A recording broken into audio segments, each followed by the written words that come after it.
Welcome to the Careers by Jenn podcast, episode 258. Today on the podcast, Jenn interviews Barb Garrison about the truth that your inbox will never be empty and your purpose can't wait. Hang on.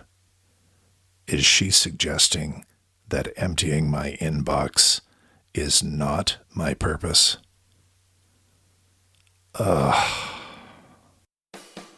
You're listening to the Careers by Jenn podcast. I'm your host, Jenn Swanson. This is the podcast that helps you to get the job, love your work, and advance your career.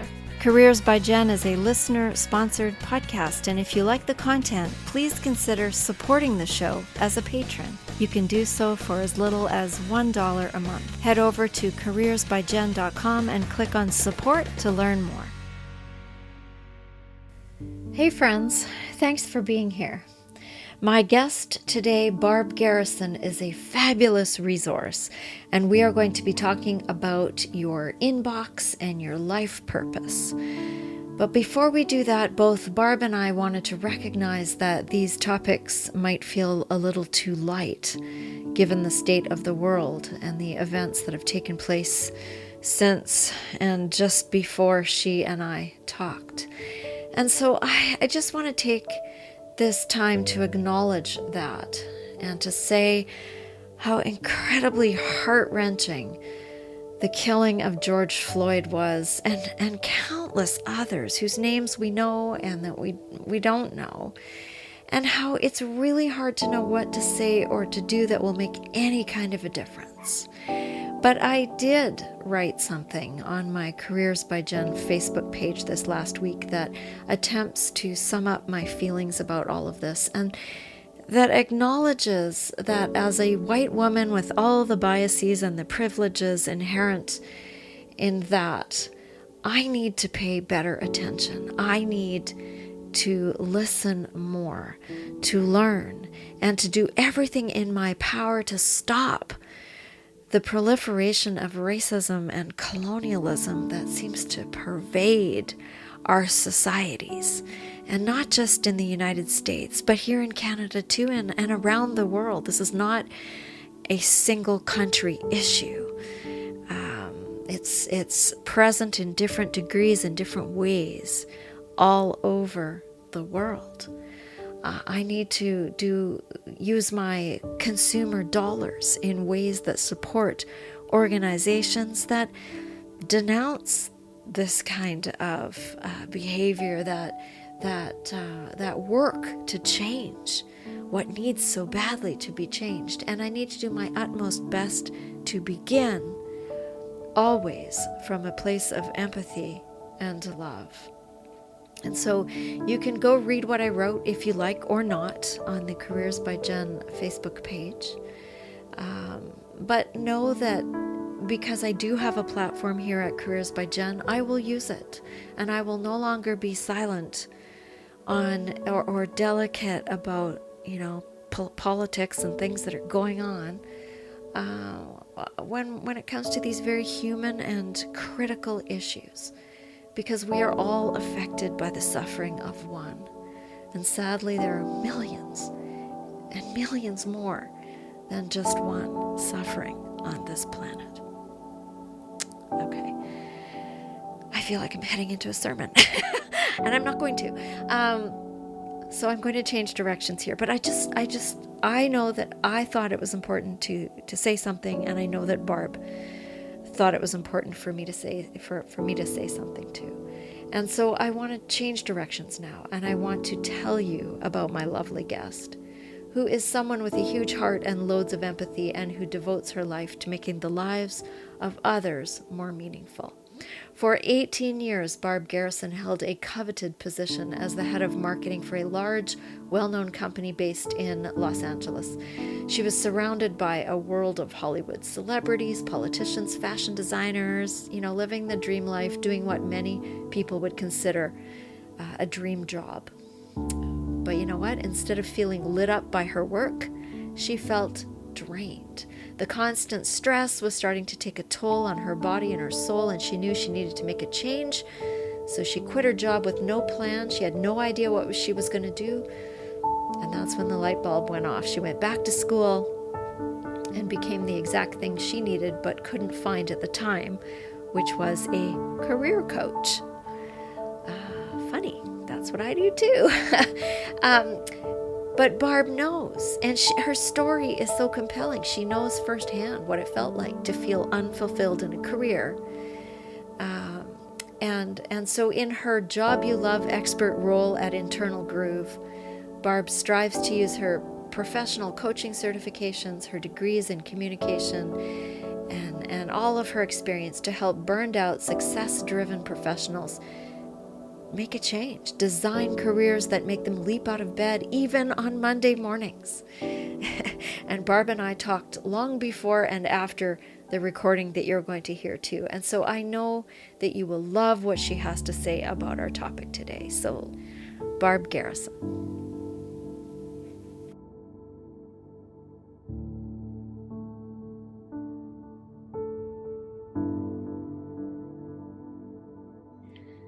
So Barb Garrison, I want to ask you about this subject. Now, I sometimes feel like a complete failure because I can never get my inbox below a certain number. And it's a horrific number. I'm not even going to say what the number is. But why is that even a thing? Really, in the grand scheme of things, why is having inbox 0 a thing? Well, I might surprise you and say I actually don't think it's a thing. Oh, thank goodness. I actually think that the most important thing we can do is give ourselves permission to be right where we are without guilt. So everybody take a deep breath. Where we are is where we are. And in fact, I really believe that our inbox will never be empty. And I will share with you how I came to that because it's actually a very personal story. Should I dive right into that? Yeah, go for it. Yeah, so some years back, my father actually passed away. And, after we kind of got through the funeral and the services, I was staying with my mom. She lives in a different state than I do, and I was helping her out. And this was a few weeks after we were ready to sort of look at his office and figure out what needed to be handled in there. And we sort of divided up the tasks. And one of the things that I took on was his email box and also his anything that was on the surface of his desk, because there was lots of things there. And I will tell you, he gave me one of the greatest lessons of my life.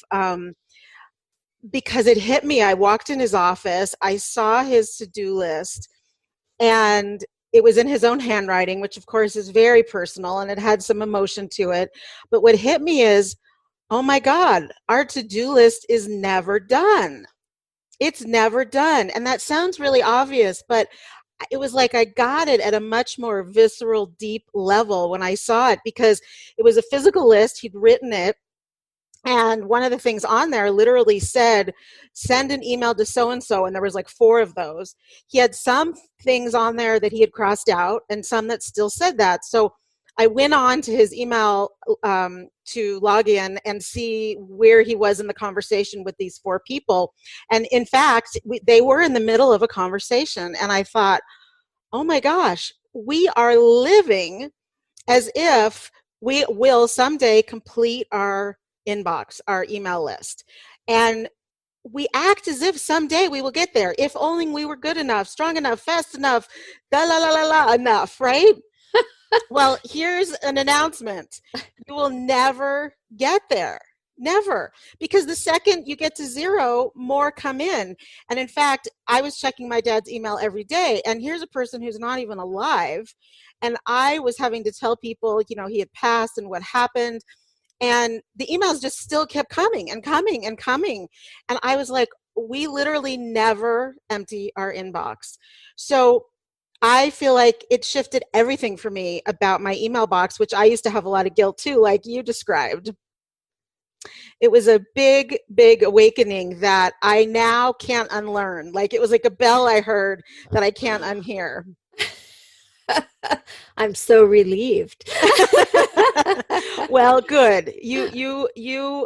I want to give you all, everyone who's listening, permission, because really we work tirelessly to empty this inbox, and that day really doesn't come, and we can't take email with us. I mean, that sounds almost absurd, right? We can't take email with us, and it's the truth. And I want to add something in the context of what we're talking about. You know, right now the world is a little bit upside down in many, many different ways. Different countries, I know you have a global audience, different things are going on. We're all dealing with new stresses and new challenges and things we've never faced before. And it's at a lot of different levels. And in my opinion, anything that we can do to take off our plate that makes us feel badly about ourselves is a victory in the context of this added stress. So email guilt is the first. Amen, sister. Oh, I'm so glad to hear that. The second half of our title is Your Purpose Can't Wait. Yes, your email box will never be empty and your purpose can't wait. And the reason I say that is because we act as if emptying our inbox is more important than actually living our personal purpose, our mission, whatever the work is we're truly meant to do in the world. And I put work in quotes, you know, whatever that may be. That doesn't mean just where we get our paycheck. That's, you know, how we contribute, how we support others, whether it's our family, things we're passionate about, things that we support, who we are in the world. And the truth is, we don't prioritize those things that I'll summarize as purpose and personal mission. Instead, we think, oh, we're going to work really hard and get our inbox down to nothing so that then we're going to have time to do the things that we love, that bring us joy, that support other people, that bring us satisfaction, that make a difference, and why we're truly here to contribute. And I think it needs to switch and be the other way around. And, you know, I wonder in this time of COVID and everything else, I wonder if people are starting to realize that. What do you think about that? I hope. I do think it is starting to shift because I have, you know, a lot of private clients that I work with, and I've been having conversations about all kinds of things related to our values and what seems most important. And, you know, we act as if email is the most important thing, and really it's not in the top 5 or even the top 10 that's most important. So one of the things I actually recommend is that we never start our day with email. Most people are used to jumping out of bed and running for the email, if not just reaching for it. It's one thing if you're just taking a quick peek to see if you got an email from your boss or one of your important clients that is expecting something time sensitive, for example, to happen today. But other than that, I really recommend scheduling email in blocks and not starting it first thing in the day, and instead start things first thing in the day that mean the most to you, that are most important to your purpose, your mission, and your values, which should include yourself at the top of the list, because you can't be of service to anyone else unless you take good care of yourself first. And then for most people, it is their family in some form or another. And so email has somehow snuck in ahead of our health, our family, our passions, our purpose, all of it. And sometimes I find that, you know, if you don't answer an email right away, then the person emails you again and says, blah, blah, blah, blah, you know, you didn't answer my email. And it's only been a day. But I'm also guilty of doing that. If I send somebody an email and I don't hear from them for a couple of days, I'm kind of wondering if it actually got there. And I don't want to be a pest, but then I send another email. And I kind of think it's become intrusive or something. It feels that way, like we're expected to respond. It's something that, you know, demands our attention. So I like that you say that we should start elsewhere. Yes. You know, I think most of what you said is self-inflicted. I think we assign it to, you know, other people, society. We should, you know, the shoulds we tell ourselves. But I don't think it actually needs to be as critical and intrusive as it often is, because the truth is, if it was an emergency, if the house was on fire, if your kids were bleeding, if something really was happening that was that critical, someone would pick up the phone and call you. No one's going to send an email for an emergency. And so I think it requires really healthy boundaries around email. And so hand in hand with healthy boundaries, I think, is also to treat others the way you would like to be treated.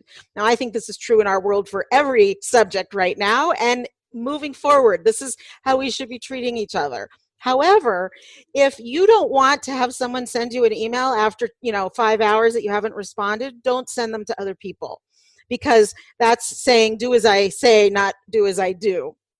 And again, if it is urgent, then pick up the phone. Like, people have forgotten how to dial phone numbers. And the truth is, someone hearing your warm voice versus a two-dimensional email that doesn't have voice inflection and mood in it, truthfully, if it's that urgent, it's better for them to hear your warm voice.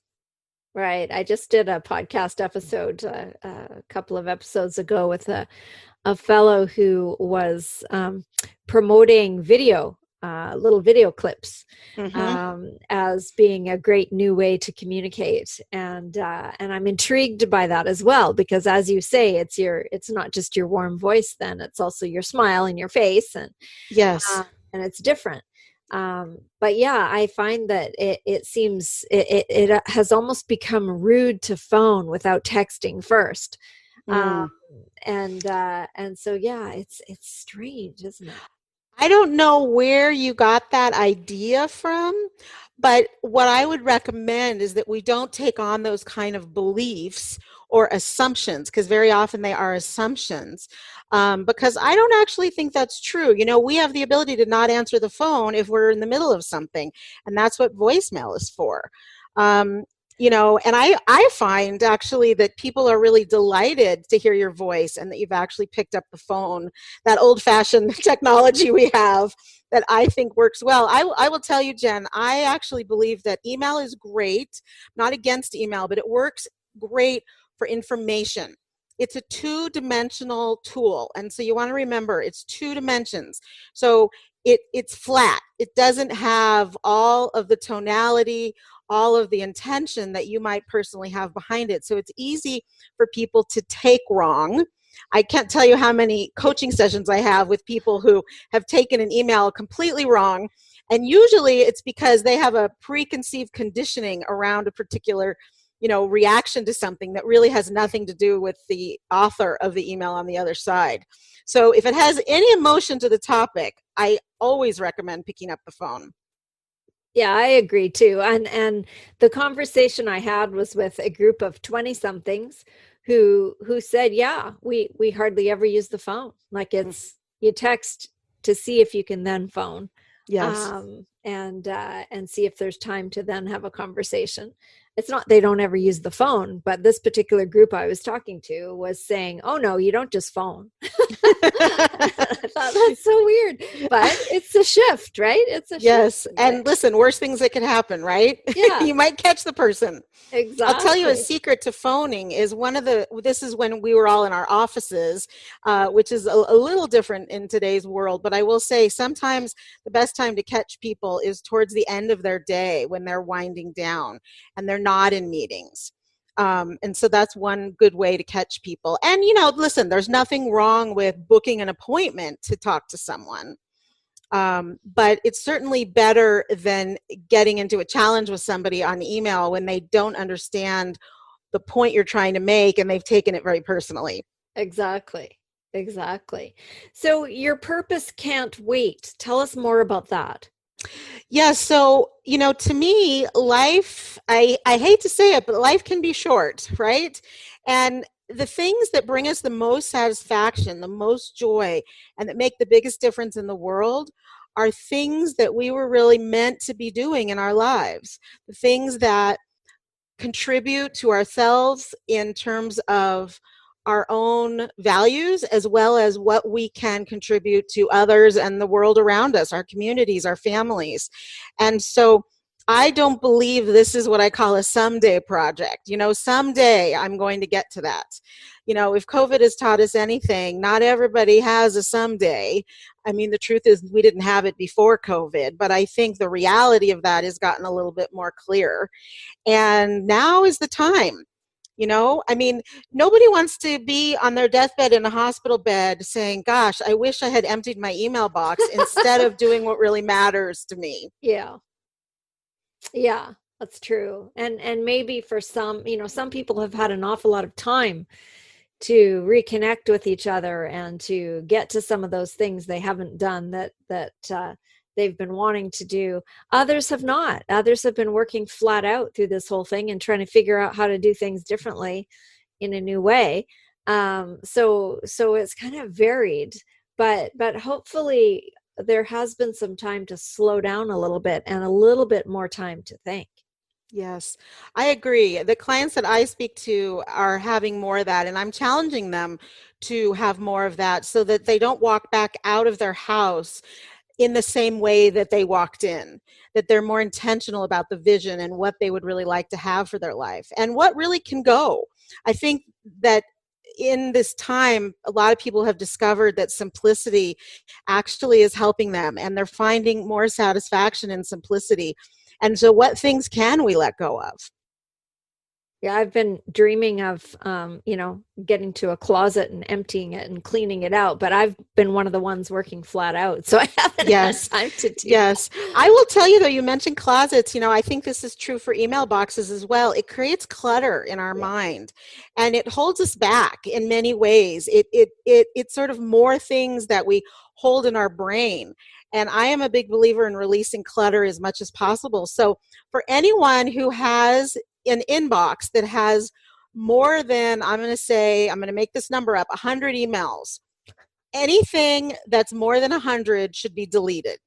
And I say that you just click through them all, highlight them all, and delete them, because mostly those are going to be older ones. And if it's anything that was really critical, it's already come back to you in some form or another. Someone has called, sent you something, or emailed you again. And or it's a lot of things about sales from retail stores that have been since before Christmas. That just terrified me. Yes, you have to breathe through it. You have to breathe through it, and you have to do it quickly without thinking about it. You literally go to your 101st email, put them in chronological order. You highlight the whole list. You scroll all the way down till you get to the bottom, and you hit delete. I promise you, and I've done this with many, many, many clients, you will not miss anything. And in fact, you will feel free. That's okay. That's a challenge. And the reason I say that is I very often do go back if I'm searching for something and go back, type in something and find the email where we discussed X. Okay. So, well, in that case, those should be filed, not all kept in your inbox. Right. I am a big believer in folders by topic. So if it's a certain project you're working on or a certain person, like I have email boxes, email envelopes for all of my clients electronically, and anything that is involving conversations with them, they get their own individual folder. Right. That makes sense. So organization, and somebody told me once, structure leads to freedom.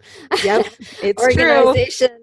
And folders and such, and just get it out of the actual inbox. Okay, I could probably do that. It would take me a very long time though, because I have many, many more than 100.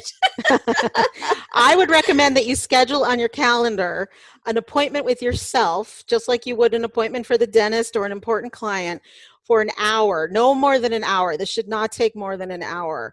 And just set up, 15 folders. That's probably plenty for most people. Some people can do it in 7 of your primary projects or your primary clients, depending on how you work, and drag them all in there, anything that's more than 100, and just take a deep breath and do it. Because here's the thing, I promise you, you would have heard about it if anything in there was really important. Right.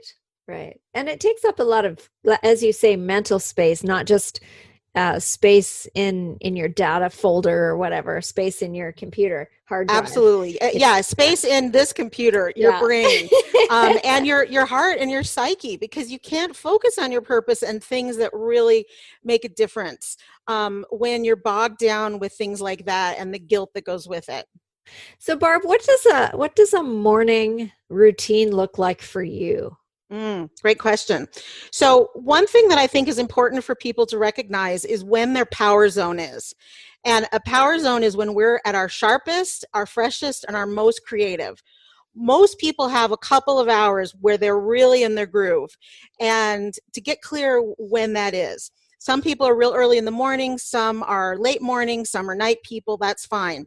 I recommend you do not look at email during your power zone, because email does not take your full sharpest brain and creativity. Also, you don't have meetings during that. That's a little background on your question. Now, for me, my power zone is actually in the late morning. So I don't start my workday until 10 a.m. And I tend to work later because I have a second wind a little bit later.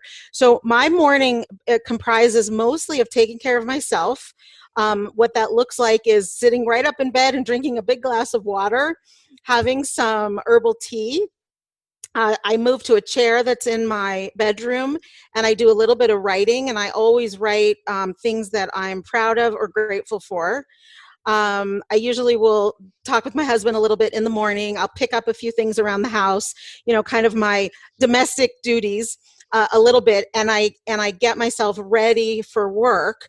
I am someone who has worked from home for 14 years, so I'm actually in a good rhythm with that, and I have a dedicated separate office with healthy boundaries. So I don't actually walk into my office until 10 o'clock, which is when I begin my workday.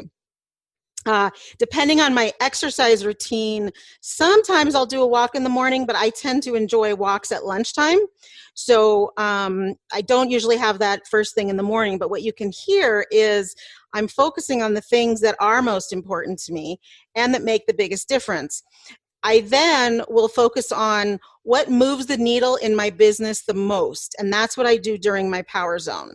So if it's planning, writing, brainstorming, working on a new program, working on some type of project, I do that when I'm freshest. And then I don't check email until after that. So for somebody who's working in a job where they have to be at a desk at 7 o'clock or 8 o'clock in the morning, 9 o'clock, and they're actually going into work, or they're working from home at the moment, it can be hard to fit in things like having breakfast, getting showered, exercising, meditating, whatever all the things are that you do for you before you have to be somewhere, especially if you have a commute. Yes, so I don't believe in one size fits all. There's a lot of recommendations out there in the world where, you have to exercise first thing in the morning, you have to do this first thing, you have to do that. I don't believe in that. I think we are all different. We're different creatures. We have different personalities, different time zones, different levels of energy, different power zones, all different things. So I think it's important to test and tweak what works for you. That's one of the reasons I do my exercise at lunchtime. I also tend to believe that if you have an early day, then you schedule those things that are for you at other times that are priorities. So either you wake up in the morning, if you're someone with an early power zone, you can get some things done first thing, because everyone feels really good when they get things done early if their power zone is early. Now, my power zone is not early, so my power zone is from 10 to 1. I tend to have lunch and do my exercise much later, like 1 or 1:30, because I don't want to interrupt my power zone. So I think you have to sort it out for yourself and try something, test it, and then what I call tweak it in the field. I like that. So can you tell us a little bit about what you do and how you came to be doing what you're doing? Yes. So I am a career and money breakthrough coach. I've been doing this work for 14 years when I started my company called Internal Groove. And I began doing this because I desperately needed a me. I was in a corporate marketing job as the director of marketing. It was a very good job from all of the resume perspective. I'd worked very hard to get there my whole career. I had all of the perks, a great salary, a fancy title, a team, all kinds of fabulous opportunities. And my soul was just leaking out of me little by little by little. And I was working 6 and 7 days a week. I really didn't have a lot of a personal life. It was starting to affect my health. I was starting to have stress symptoms, hair falling out, rashes, you name it, other things that weren't getting better. And I ended up quitting without another job with no idea what I was going to do instead. And generally, I don't recommend my clients do that at this stage. However, I had planned for it. I saved for it. I call it a freedom fund to give you the freedom to make choices. But I essentially started from scratch all over again to determine what my best skills and talents were. And I learned some things about myself in doing some introspection and self-discovery. And then I went back to coaching school, got the first of my 3 certifications, and here I am 14 years later, and I've never loved work this much before in my life. I've never been at a job 14 years, and especially love it this much so many years later. So I'm very grateful to have found what was ideal for me. And now I really support burnt out professionals who are just going through the motions, which is really where I was. I was my first poster child of a client, and probably the worst, most difficult client I ever had. That's a great story. And the fact that you obviously love what you're doing now. And have found that, whether you want to call it balance or what you want to call it. I know people rail against that terminology now because it's so cliche. But, and you know what, I'll tell you what it is. I don't actually think it is balance. What I actually think it is my truth. The reason I love it so much, because it really reflects my truth. And my truth is not the same as everybody else's. So it's not that everybody in the world should go out and become a career coach, but it fits for me so well based on the essence of who I am, my strengths, the things I want to do and the things I don't want to do.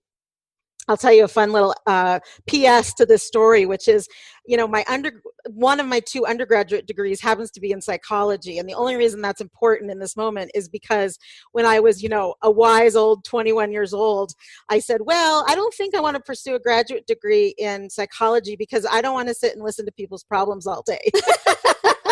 Well, as it turns out, that's the work that's made me happier than anything I have ever done before. However, it took me from being, early 20s, into my 40s before I really got clear that this actually was who I truly am. And when we live our truth, there's no substitute for it. Because it's not that I don't work hard. I work very hard.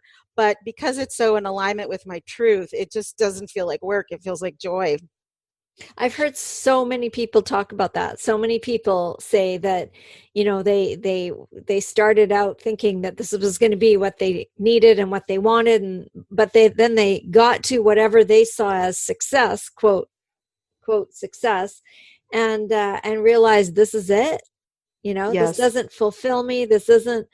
So now what do I really want to do?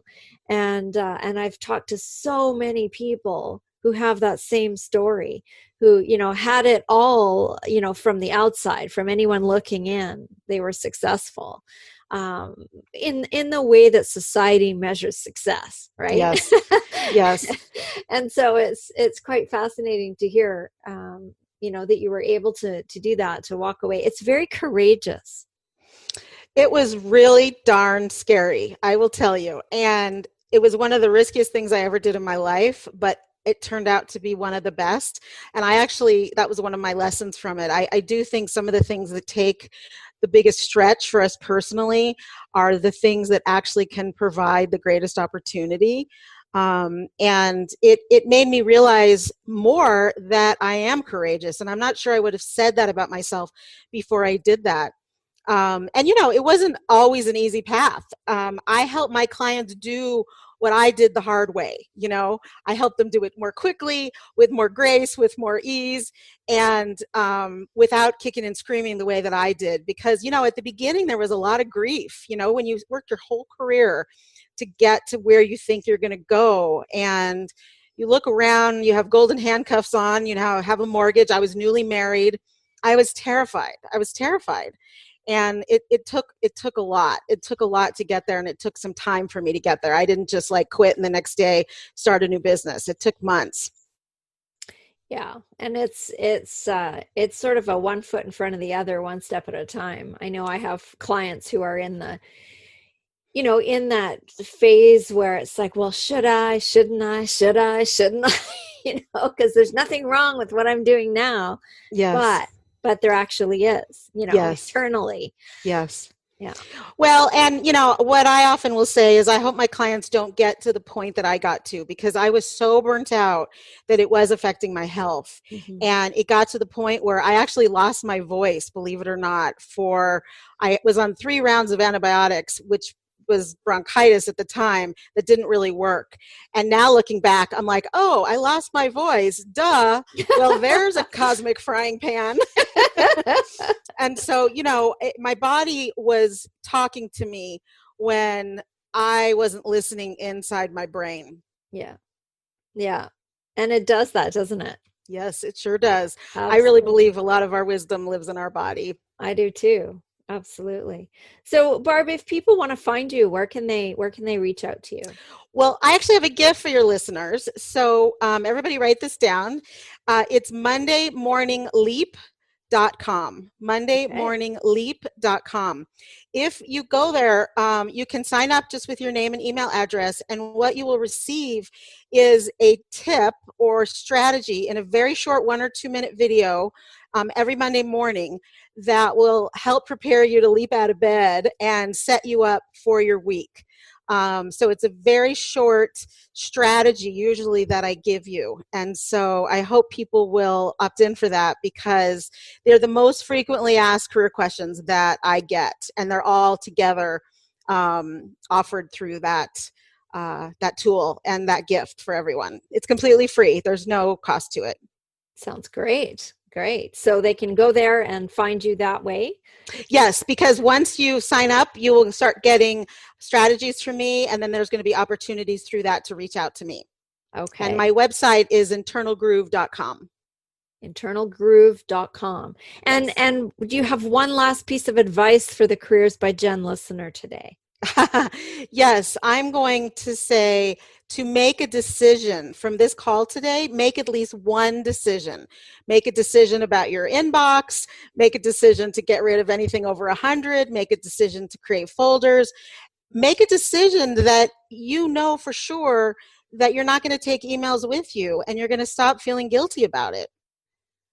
That's great. Well, thank you for your time today and all the wisdom, and I look forward to learning more. Thank you, Jen. Thanks for having me. You've been listening to Careers by Jenn with Jenn Swanson. If you like what you heard, please share this. If every single person listening today shared this episode with just one friend, our audience would be twice as big just like that. And the more people we can help with our content, the better. So help out a friend and help grow our audience by sharing this show with someone you know who would benefit from the content. If you haven't subscribed yet, please do that, and together we can make a difference. Until next time, take good care.